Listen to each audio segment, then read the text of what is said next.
স্বার্থে জগতে কেউ ভালোবাসে না। অতি বাস্তব কথা। ওরে স্বার্থ ছাড়া ভালোবাসে শুধু আমার মা। জগতে যদি নিঃস্বার্থভাবে কেউ ভালোবাসে সে হলো আমার পিতা, আমার মাতা, তাই না? যাদের ভালোবাসার মধ্যে কোনো স্বার্থ নেই, সন্তানের জন্য নিজেকে সারা জীবন বিলিয়ে দিয়েছেন। আর সেই সন্তান যদি বড় হয়ে শয়তানে পরিণত হয়, তার মতো দুঃখজনক ঘটনা আর কিছু হয়। তাই পদকর্তা বললেন,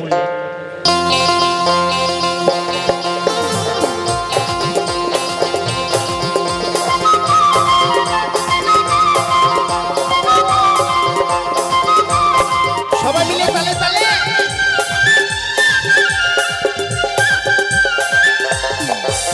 ওরে স্বার্থ ছাড়া বন্ধু বান্ধব কাছে আসে না, আরে বিনা স্বার্থে জগতে কেউ ভালোবাসে না।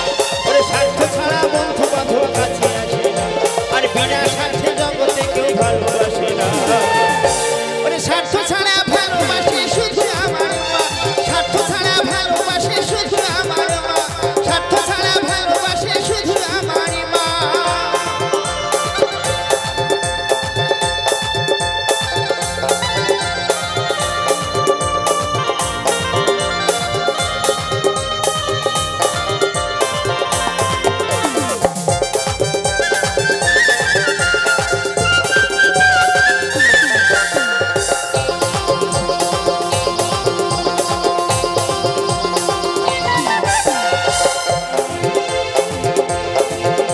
ওরে কাদা আর খড়কুটো দিয়ে মাটির মূর্তি গড়ে, ওই লক্ষ টাকা মজুরি নাই মূর্তির কারিগরে।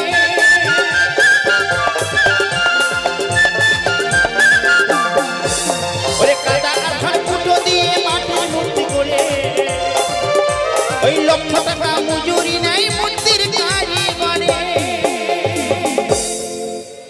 মায়া আমার সুন্দর দেহ গড়ে দিয়ে মূল্য চাইল না, আমার সুন্দর দেহ গড়ে দিয়ে মূল্য চাইল না। ওরে স্বার্থ ছাড়া ভালোবাসি ঘরের বাবা, ওরে স্বার্থ ছাড়া ভালোবাসি শুধু আমার মা। জয় জয় পিতা মাতা প্রণামে হরি বল হরি বল হরি বল হরি বল।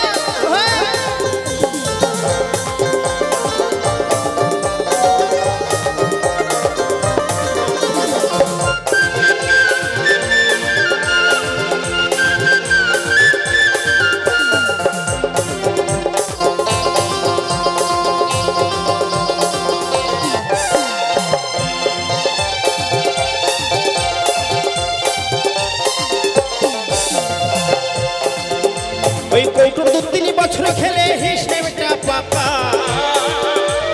প্রতি শিশুর পিছে খরচ পাই গেল টাকা।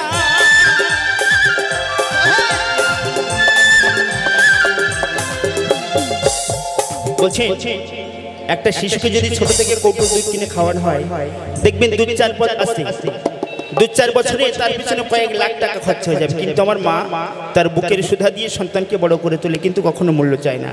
তাই আমি গানের ভাষায় বলি, নকুল বিশ্বাস বলেছেন, যারা মাকে ভালোবাসো না তারা আমার গান শোনো না, যারা মাকে অবহেলা করো,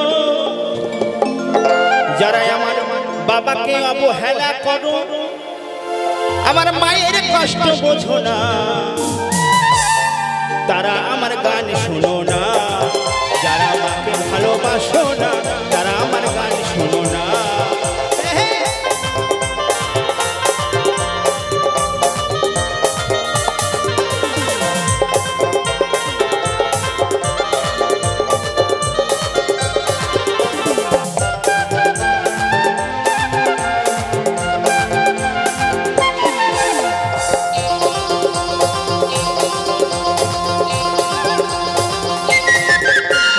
কটা নারী ছিঁড়ে তুমি এলে জগতে,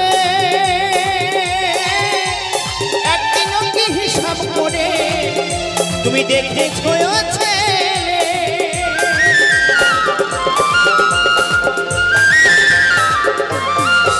মায়ের কটা নারী ছিঁড়ে তুমি এলে জগতে, একদিনও কি হিসাব করে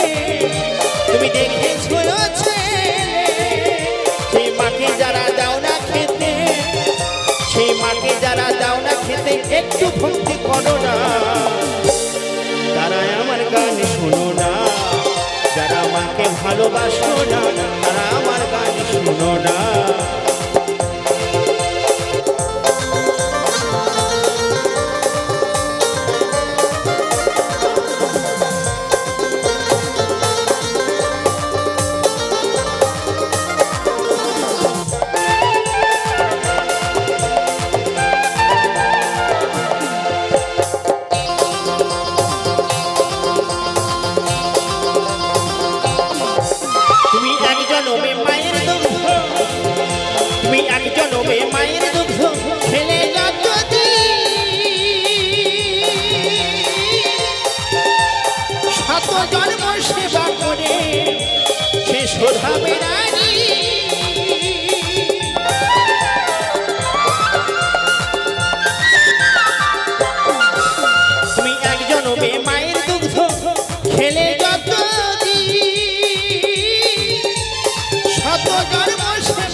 অনেক সময় দেখা যায় ছেলে গ্রামের দাদা, পাড়ার দাদা দুর্গাপুজোর সময় পাড়া কালেকশন করে বড় পুজোর ব্যবস্থা করেছেন, কিন্তু দেখা যাচ্ছে ঘরের মা নিজের জীবিকা নির্বাহ করার জন্য ভিক্ষা করছে। ওই পুজোর কোনো দাম হয় না, কোনো মানে, তাই না? পদকর্তা বলছে পিতা মাতা গাছের গোড়া, হরি গাছের ফল। আগে নিজের ঘরের বাবা মা, তারপরে আমরা যাকে যাকে ভালোবাসি, যে ঈশ্বর, শিব বলো, কালী বলো, তাই না? আগে কিন্তু আমার পিতা মাতা। আমি কিন্তু কোনো ভগবানকে চিনতাম না। চিনতাম কে চিনিয়েছে? ছোট্টবেলায় আমার বাবা যখন, মা যখন হাত ধরে নিয়ে যেতেন দুর্গাপুজোয়, তিনি বলতেন বাবা ইনি শিব, ইনি দুর্গা, ইনি লক্ষ্মী, ইনি সরস্বতী। আমার মাই আমাকে চিনিয়েছে, তাই তো? তাই পদকর্তা বললে গানের ভাষায়, ওই মায়ের মতো আপন আমি, ওই মায়ের মতো আপন আমি কাউকে পাইনি। তোমরা যদি পেয়ে থাকো ওগো সে কিন্তু নাইনি।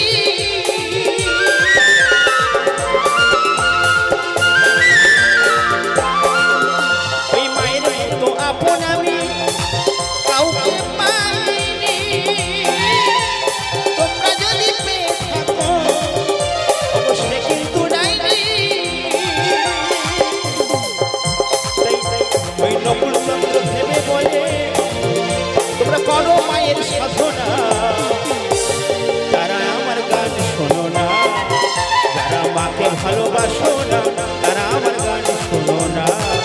যারা মাকে অবহেলা করো, যারা মাকে অবহেলা করো, আমার মায়ের কষ্ট বোঝো না, তারা আমার গান শোনো না। যারা মাকে ভালোবাসো না, তারা আমার গান শোনো না। যারা মাকে ভালোবাসো না, তারা আমার গান শোনো না। যারা মাকে ভালোবাসো না, তারা আমার গান শোনো না। যারা মাকে ভালোবাসো না, তারা আমার গান শোনো না।